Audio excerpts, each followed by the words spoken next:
Fala pessoal, tudo bem com vocês? Professor Murilo mais uma vez aqui, continuando, o assunto de escalas termométricas, e a gente vai estar falando agora da terceira e última escala, das mais convencionais, tá? Que é a escala absoluta ou a escala Kelvin. Tá? Então vamos trazer para vocês o que se trata essa escala e depois no próximo vídeo a gente vai realizar uma comparação entre essas escalas e realizar alguns exercícios, de conversão entre essas medições. Tá? Pessoal, o que acontece?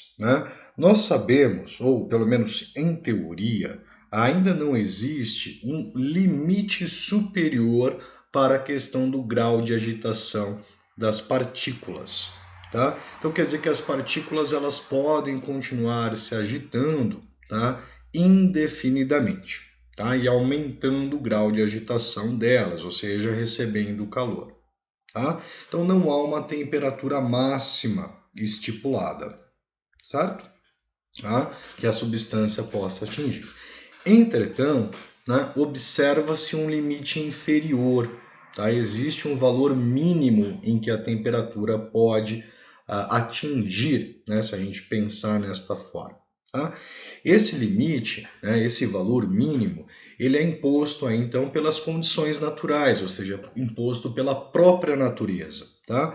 E ele decorre-se, ou ele tem origem, da questão em que em um dado momento você vai retirar tanta energia das partículas que elas vão estar em estado de repouso. O que é o repouso? A ausência de movimento. Elas não vão mais estar rotacionando, não vão estar mais translando, elas não vão estar mais vibrando. O repouso absoluto. Então, neste caso, a gente vai ter o estado da matéria, no qual até mesmo é chamado de estado, repouso absoluto, tá? Que é o grau de agitação nulo. Tá? Ou seja, você tem um estado de agitação, conforme a gente retira calor, essa energia térmica, essa energia cinética das partículas, elas vão diminuindo, tá? Elas vão se condensando, se chegando mais próximas, tá? Até que em um dado momento elas vão estar muito juntas e você não vai ter mais o movimento. Tá? Isso pode ser observado, a gente fez isso no primeiro vídeo, quando eu falei da questão do conceito de temperatura, tá? Mas a gente pode observar isso tudo aqui, tá? Através do nosso simulador. Aqui eu tenho água, por exemplo, ela está a 322 Kelvin de temperatura, tá? Então você observa a agitação molecular. Tá? Mas conforme eu retiro o calor da água, então eu estou esfriando, você consegue perceber a redução da movimentação das partículas. Tá? E nessa redução da movimentação das partículas, tá? Quando eu chegar numa certa temperatura, do 17 Kelvin, você já começa a observar aqui que a movimentação dela é cada vez menor.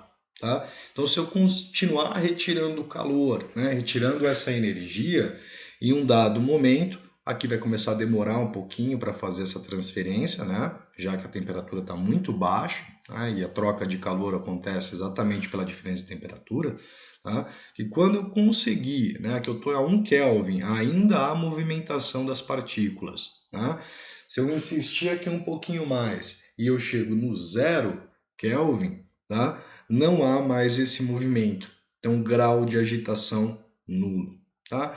A grande questão é que o valor zero, por exemplo, para a escala Celsius e para a escala Fahrenheit, eles não condizem com esse estado vibracional, esse estado de agitação.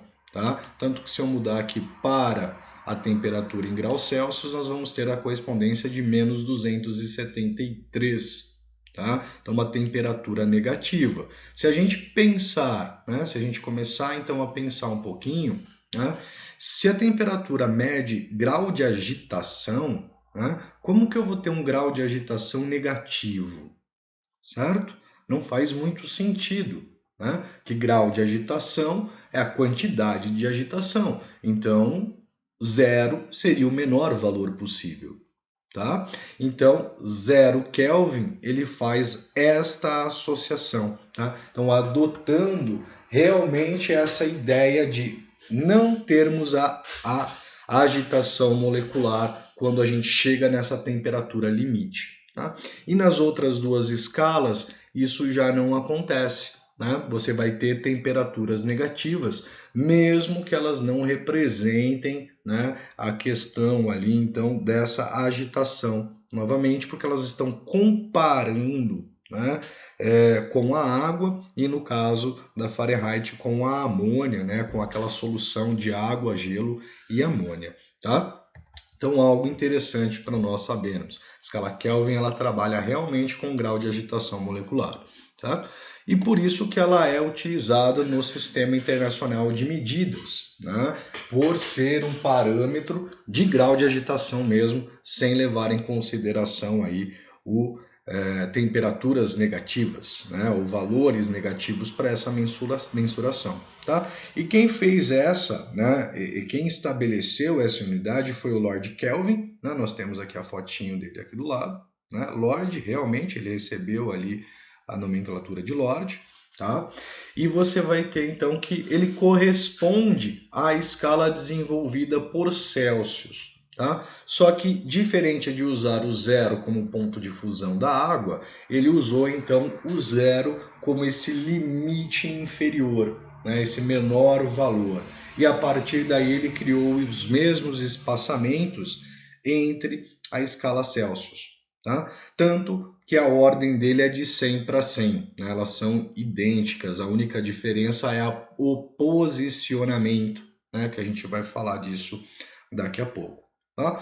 Uma coisa interessante é que a variação, então, de uma temperatura na escala Celsius é igual à variação de temperatura nessa escala Kelvin.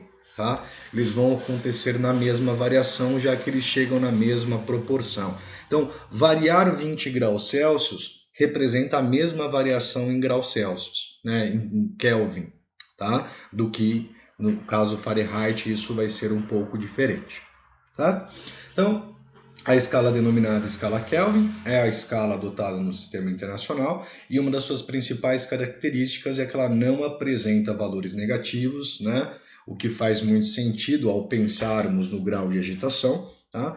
E sua representação é dada pela letra K maiúscula, tá? E sem a indicação, então, de grau, tá? Então, não vai fazer a relação com grau, certo?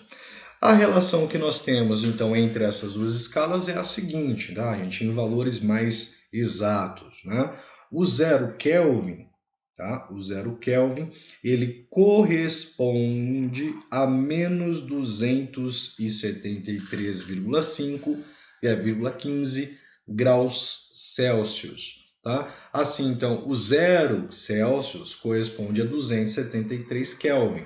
Então, você consegue observar aqui que a variação é de 273,15, tá? E aqui também a variação é de 273,15. Isso não acontece na escala Fahrenheit, tá?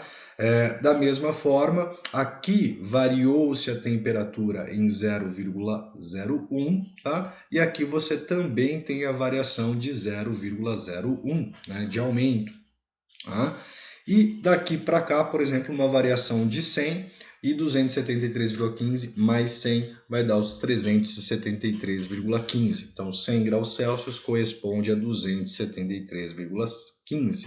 Quando você observa essa relação, você consegue, né, eu espero que você consiga perceber que o valor da temperatura na escala Kelvin, tá, é exatamente 273,15 mais, né, que o valor da escala Celsius, né? Então, mais 273,15. Tá? Note que aqui é a mesma coisa, mais 273,15. Tá? Aqui também, mais 273,15. Tá? Aqui também, mais 273,15 vai dar zero. Então, é dessa forma que a gente chega nessa nossa fórmula, né, ou relação entre essas duas escalas que permite que nós façamos a conversão entre elas.